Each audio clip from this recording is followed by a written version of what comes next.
Assalamualaikum Sobat Tristan, kembali lagi di Bibir SMK, bincang-bincang remaja SMK bersama saya Geristan. Kali ini kita ada di SMK 4 Boyolali ya? Muhammadiyah ya? Oh iya, SMK 4 Muhammadiyah Boyolali. Kalian sebagai apanya IPM nih? Saya sendiri, saya adalah salah satu wakil ketua IPM. Nah, kalau saya sebagai anggota IPM.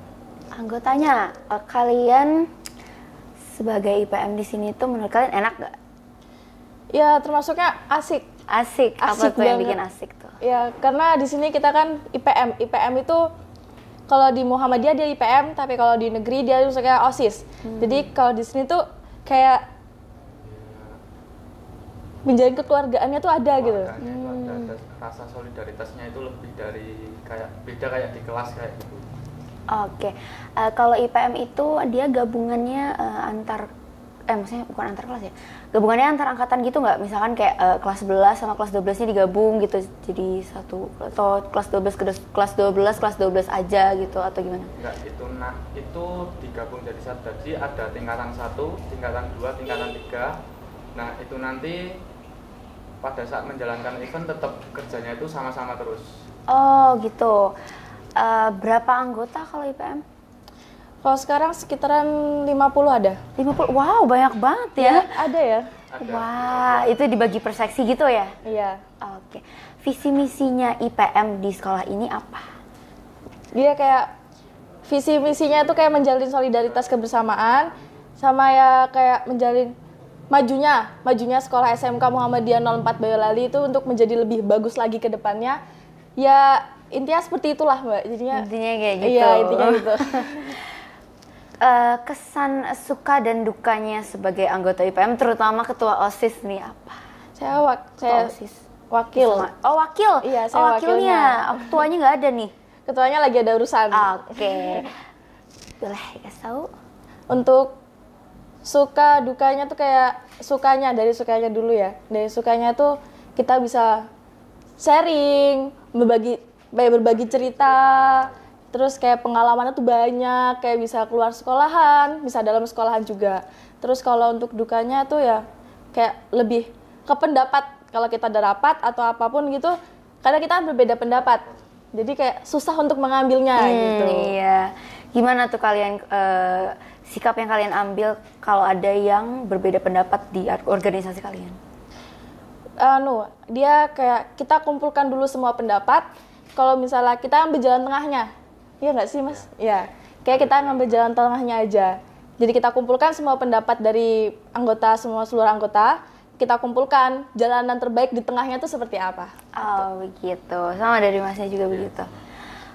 Kalian cara membagi waktunya pasti jadi anggota IPM tuh sama seperti OSIS ya, pasti bakal sibuk, waktu istirahatnya pasti bakal tersita, ya kan? Iya. Kalian cara membagi waktunya antara kesibukan OSIS, kok OSIS lagi sih? Ya sama aja ya. Kesibukan OSIS sama kesibukan sendiri itu kayak gimana? Kalau menurut dari Masnya? Kalau menurut saya, jadi tujuan kita untuk mengikuti organisasi di sekolah atau IPM atau OSIS itu tujuannya kayak nanti kalau di dalam dunia pekerjaan itu biar bisa membagi waktu, ini waktunya buat kerja, waktunya untuk di rumah kayak gitu. Jadi bisa belajar membagi waktu gitu. Oke, kalau dari Mbaknya? Kalau saya sendiri sih untuk mengikuti organisasi ini, saya dari awal sudah memikirkan ke depannya. Kalau saya ikut organisasi, saya harus bisa membagi waktu itu sendiri. Jadinya kerjaan rumah, kerjaan di luar sekolahan juga keluar sekolahan, tapi kalau udah masuk ke dalam dunia persekolahan seperti organisasi IPM ini, saya juga harus bisa membagi waktu itu sendiri. Oke. Ih, aku kayaknya lupa deh tadi di depan. Perkenalan dong, ya ampun. Intinya aja aku sampai lupa nih, ya Allah. Coba perkenalan dulu deh. Ini dari saya. Ya. Perkenalkan, nama saya Mandala dari jurusan TKRO 3. Saya mengikuti organisasi IPM atau OSIS. Oke. Dari Mbaknya? Kalau saya sendiri, saya Faida Dian Astuti dari kelas 11 Multimedia. Saya di sini mengikuti organisasi IPM. Kenapa kalian pengen ngikutin organisasi? seperti ini? Kayak lebih belajar. Iya. Ada adrenalinnya terpicu ya. Juga bisa melatih mental kita. Melatih mental. Terus bagaimana kita bisa memecahkan masalah dengan secara baik-baik, tidak harus pakai kekerasan. Nah itu di organisasi itu diterapkan semua. Jadi setiap ada masalah itu kita kita merapatkan bersama gitu. Jadi kita ambil jalan tengahnya kayak Bermusyawarah gitu ya. gitu. Kalau dari Mbaknya kenapa memilih menjadi wakil atau terpilih nih? Apa dari awal udah mencalonkan diri sebagai wakil? Saya sebenarnya terpilih ya. Terpilih. Saya terpilih. Nah, kalau saya ikut organisasi ini karena saya dari SD, mungkin dari SD saya sudah memiliki jiwa keorganisasian. Wow. Bisa dibilang seperti itu ya, Bu ya. Karena jiwa saya tuh kayak ikut organisasi. Jadinya Hobi ya? ya udah termasuk hobi. Wah, hobinya organisasi ya. Iya. Wah, banyak juga ternyata hobinya organisasi ya. Unik nih, unik. Ngomongin soal hobi. Kalau misalkan kalian anggota OSIS nih pasti kan waktu untuk bersantai-santainya tersita nih, menjalankan hobinya tersita juga kan. Hobi kalian apa nih? Kalau saya berenang. Berenang. Ya, kalau setiap hari Minggu kalau nggak ada acara atau acara di sekolah itu pasti wajib berenang. berenang. Emang dari kecil udah suka berenang Iya, atau? Oh gitu, les. Enggak, cuman dulu kan pas waktu SD saya punya riwayat penyakit asma. Nah itu dengan berenang itu saya bisa sembuh. Nah penyakitnya tidak kambuh lagi ya. Wow. Jadi saya juga tidak mau penyakit saya kambuh lagi dengan cara setiap minggu untuk berenang 1 kali atau 2 kali ya. Bagus dong, itu olahraga juga jadi rutin kan ya. Kalau dari Mbak gimana? Saya memiliki hobi volley. Volley, wah Ya. ini dua-duanya sekolah olahraga nih. Karena keluarga saya sendiri itu maksudnya olahraga itu volley.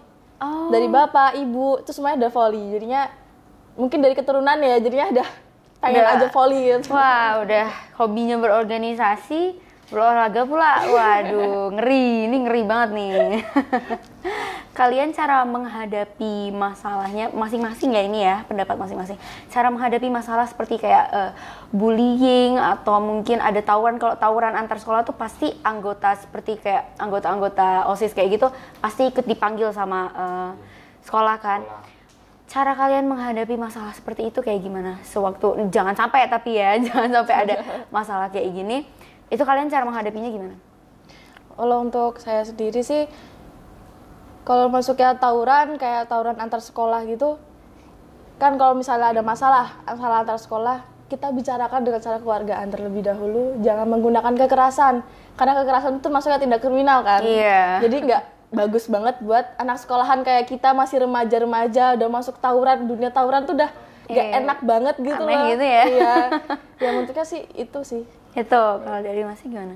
Kalau saya kan setiap jam istirahat itu kan pasti kan kita nggak cuman ke organisasi terus. Jadi pasti kan di kantin itu pada cerita-cerita kayak begitu. Nah itu kalau saya dengar pasti saya tegurnya tapi gimana pelan-pelan gitu, dibicarain pelan-pelan aja, kita ke sana.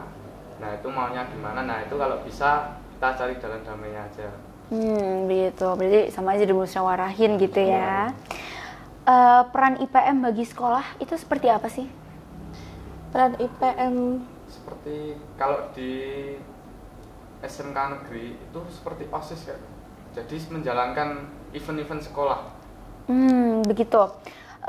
Kalau untuk masyarakat gitu perannya ada? termasuk untuk masyarakat ada nggak dikit ya, nggak ada juga ya? Nggak ada, Belum misalnya terlalu ya. event kayak misalkan event ke panti asuhan atau Iya. event sumbang-sumbangan gitu ada. Ada kayak misalnya di bulan puasa kita berbagi itu ada. bagi Nanti makanan kita atau apa gitu. Dari IPM nanti kita kayak di tempat Tertentu itu. ya kayak di tempat yatim piatu kayak begitu, terus di Bangjo pas pada saat bulan Ramadan itu dari PM wajib untuk berbagi takjil. Begitu. Balik lagi ke kasus bullying nih. Iya. Di sini pernah ada bullying nggak? Setiap sekolahan mestinya ada ya. Pasti ada ya. Pasti ada. Tadi kan aku udah tanyain cara untuk menghadapi bullyingnya. Nah sekarang lagi banyak banget marak banget kasus tawuran antar geng gitu kan ya, geng-gengan gitu. Menurut kalian nih, caranya biar kita tuh terhindar dari kayak masuk geng kriminal nggak jelas kayak gitu gimana? Soalnya yang aku sering denger nih, katanya kalau anak SMK tuh biasanya tuh jadinya keluarnya jadi kayak kriminal, jadi sering ngegeng, terus sering ngelakuin banyak kekerasan gitu. Bahkan ada beberapa orang yang bilang kayak, kamu kalau masuk SMK hati-hati, nanti kamu masuk geng ini, nanti kamu tawuran segala macam. Tuh banyak ya orang masih berpikiran kayak gitu kan. Menurut kalian kayak gimana tuh sama orang-orang yang kayak gitu, dan gimana caranya biar kita terhindar dari pergaulan-pergaulan gak jelas kayak gitu? Kalau untuk menghindari dari pergaulan-pergaulan yang gak jelas kayak gitu kan, kayak kita sekolah belajar cari teman bareng-bareng, jadi teman banyak-banyak, bukannya antar geng doang. Jadi kita di sana tuh keluarga, satu sekolahan satu keluarga gitu loh. Jadinya apa gunanya geng? Kenapa harus ada geng gitu kan? Harus dipertanyakan kenapa harus ada geng. Karena kita sekolah tujuannya mencari ilmu, jadi harus kayak gimana ya? Jadi keluarga, harusnya nggak pilih-pilih juga gitu loh. Kalau dari Masnya gimana? Kalau saya menghindari kayak begitu, saya melakukan mencari kegiatan yang positif. Nah, contohnya mengikuti ekstra atau mengikuti organisasi. Menyibukkan diri gitu ya? Oke. Kalau cara kalian menghindari, ini pasti kalau sibuk-sibuk kayak gini ada masanya kita jadi jenuh, jadi stres gitu kan. Gimana caranya kalian mengelola stres kalian menjadi hal yang positif dan gak ke hal yang negatif, kayak malah gak dikelola malah jadi depresi nanti. Menurut kalian tuh gimana tuh cara mengelolanya biar jadi kegiatan yang positif dan stresnya tuh gak membuat kita jadi pribadi yang negatif? Kalau untuk kejenuhan itu saya lebihnya ke healing sih. Healing. Pastinya healing ya. Lebih untuk merefreshi otak lagi. Iya. Kalian kalau healing kemana nih biasanya? Ya jangan jauh-jauh lah, deket-deket aja. Nongkrong di kafe. Kalau uang mencukupi, ayolah. Kalau enggak ya di rumah aja. Nonton film juga cukup ya. Iya, cukup banget sih kalau itu. Ada pesan dan kok pesan sih? Ada pesan-pesan buat teman-teman di luar sana nggak? Untuk teman-teman di sekolahan boleh, teman-teman buat di luar sana, pemirsa yang nonton, Sobat Tristan boleh. Masnya dulu aja. Kalau pesan, jangan memandang organisasi di sekolah itu kayak pembantu sekolah kayak gitu. Jangan memandang kayak kalau bahasa kasarnya babu ya. Jadi kita ngambil sisi positifnya. Kan ini kan sekolah SMK kan tidak mengajarkan untuk materi dan praktek saja, tapi kan ada besok kan pasti tujuannya 90% itu untuk setelah lulus SMK ini kan mau bekerja. Nah, jadi kita di dalam dunia pekerjaan itu kan hampir sama kayak di dalam kita di organisasi menjalankan event itu kan sama. Jadi bagaimana cara kita untuk menghadapi masalah. Nah, itu posisinya untuk mengikuti organisasi. Gitu. Oke. Kalau dari Mbaknya? Untuk pesannya untuk anggota IPM, untuk seluruh keluarga SMK Muhammadiyah 04 Bali, IPM itu adalah organisasi yang menyenangkan. Jadi jika kalian merasa gabut atau apapun di rumah gitu, ayo ikut gabung organisasi kita. Ayo gabung, karena organisasi IPM itu termasuk organisasi yang sangat menyenangkan gitu. Jangan cuma dipandang sebelah mata, karena anggota IPM merupakan anggota yang bikin kalian happy. Karena di mana-mana kalau misalnya habis ada kegiatan atau apapun masih ada hiburannya dong. Ada. Nah, jadinya menjalankan iya itu dia. Kalau untuk Sobat Tristan di sana, ada kayak kata-kata motivasi buat Sobat Tristan di sana biar lebih semangat menjalani kehidupannya. Bahasaku gila. Apa tuh? Untuk yang di luar sana, tetap semangat, jangan kalau misalnya kalian dibully di sekolahan, jangan sampai ya. Jangan sampai kalau kalian dibully di sekolahan, tetap semangat, percaya diri aja. Percaya diri, emang kunci percaya diri, kunci sukses itu percaya diri ya. Iya. Kalau dari Masnya ada pesan? Kalau pesan, kalau di sekolah SMK, ayo. Singkat aja nih, apa nih? tetap semangat belajar, jangan pernah menyerah untuk meraih mimpi. Jadi intinya untuk semangat untuk dalam meraih cita-cita. Oke, Sobat Tristan, demikian bincang-bincang kita hari ini dengan anggota IPM dari SMK 4 Boyolali ya? SMK Muhammadiyah. Oh iya, SMK 4 Muhammadiyah. Oh iya, ya ampun, beda lagi dong nanti ya. Jangan lupa subscribe, like, share, dan komen. Salam inovasi. Dadah, assalamualaikum warahmatullahi wabarakatuh.